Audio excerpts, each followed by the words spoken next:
Hello, everyone, and welcome to Education in Focus, powered by Chalkboard News. I'm Dan McCaleb, Vice President of News and Content at the Franklin News Foundation, publisher of ChalkboardNews.com. Chalkboard is a news website dedicated to issues related to K through 12 education. Joining me again today is Brendan Clary, Chalkboard's K through 12 editor.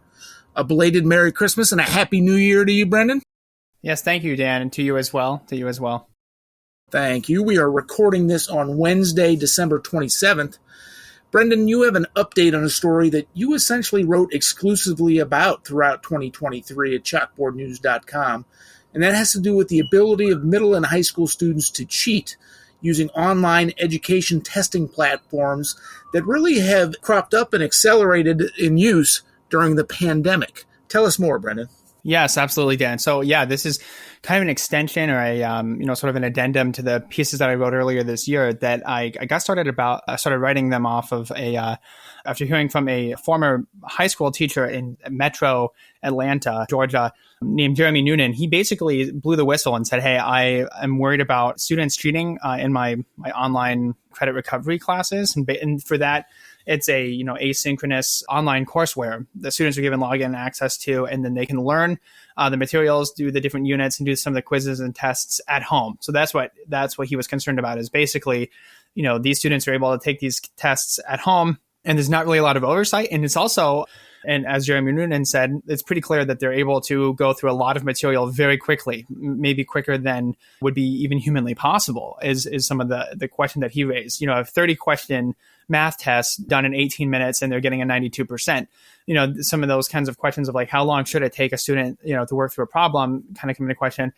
And, he started copying and pasting some of the questions for the tests into Google, and the answers would come up immediately. And so it was very clear then, if you just copy and paste some of the questions, then you can get the answers from that. So that's kind of what launched me into looking at that, is how maybe on these maybe newer or maybe expanded courseware providers, how can they sort of manipulate it? How can they get the answer that they want without doing the work? And I mean, Dan, cheating is nothing new. I mean, this has been going on for as long as coursework has been in practice. There's been cheating in different forms, probably going back as long as there's been learning, right? As long as there's been assessments, right? People have been trying to get that work done on paper without actually having to do the work of learning it and really interacting with it in the way that they should, right? To understand that and to, benefit them later on. But this, I think what I was interested in is specifically how this is changing shape, maybe with social media and with these online courseware providers, right? Right. So I mean, one of the things you did, because it's not just these education platforms, as you mentioned, there's essentially cheating services that have popped up on places like TikTok and Meta. And you reached out to those two platforms in particular, TikTok and Meta, and asked if it violates their policy to allow cheating. I don't know. How do you even phrase it? Yeah, like cheating as a service on their platform. And so for me, exactly. Dan, so that for me was what I was really interested in, is basically, as you mentioned, there are these accounts, and I'm not mentioning any names because I don't want to drive any traffic to them. So that's Chalkboard's policy there, is not to, maybe drive attention to some of these accounts. But essentially what it is, Dan, is people saying, look, you give me your login code for Edmentum or Edgenuity or a different online courseware provider.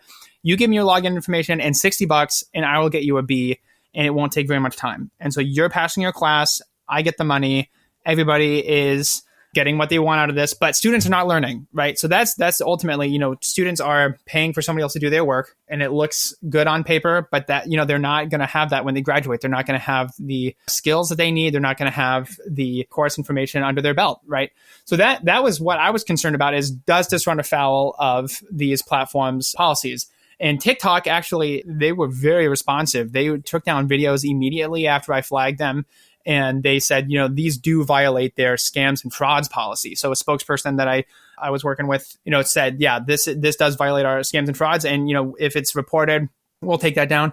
I did report some ones that still remain on the site, and those have not been taken down yet. So I don't know if it's like I don't think it's a perfect, policy, and they might have to, kind of iron out the kinks there. And, there could be maybe more that there is to do that. And I mean, again, there's a massive platform. There's a lot of different users out there. Some of them are better at hiding what they're trying to do than others, I think. Some of them are a little bit less apparent than others about what they're offering. And so you kind of have to know, what students are looking for. Meta did not respond to comments, and, they saw the email I sent and they didn't respond. So it's not really clear there, despite a lot of different accounts on Instagram offering this service and saying, we will do your homework for you for a fee and get in touch with us and we'll do it. And the interesting thing is, Dan, these accounts, they try to do some branding and they do try to do some credibility stuff. They do think of it, it looks like, as if it is a business. I mean, they have screenshots from satisfied customers. They say, we've been doing this for a long time, that we're legit, like have some backstories about why they do it even. So it's a really interesting kind of microcosm of like a black market, essentially, of people saying, we will do your work for you for this amount, and it varies, and there's different rates, and that kind of goes along with the Telegram service, I believe, or it was a Discord. There's a server-based homework help. I say that in quotations, homework help server. Same kind of thing where you can get access to that, and then you can say, I would like help with this, and they will look at it, and then they will give you a quote. And it's a very sort of professional, almost sort of business-like transaction of, let's just, you pay us the money, we'll get your work done for you, sort of thing. And now, there's a lot of different other kinds of technologies like AI, right, is making it even easier for students to, pay a subscription service. And that I reported on that earlier this year. And it's just, I just want people to be aware. And I want, and specifically with this last piece that I wrote, I wanted to see where do social media platforms fall on this. Brendan, well, thank you for your outstanding work in 2023 on keeping our readers at chalkboardnews.com and our listeners at Education in Focus up to date on what's going on here. I'm kind of surprised other national media outlets haven't picked up on this, but we are out of time. Listeners can keep up with this story and all stories related to K-12 education at chalkboardnews.com. For Brendan Clary, I'm Dan McCaleb. Please subscribe. Thank you for listening.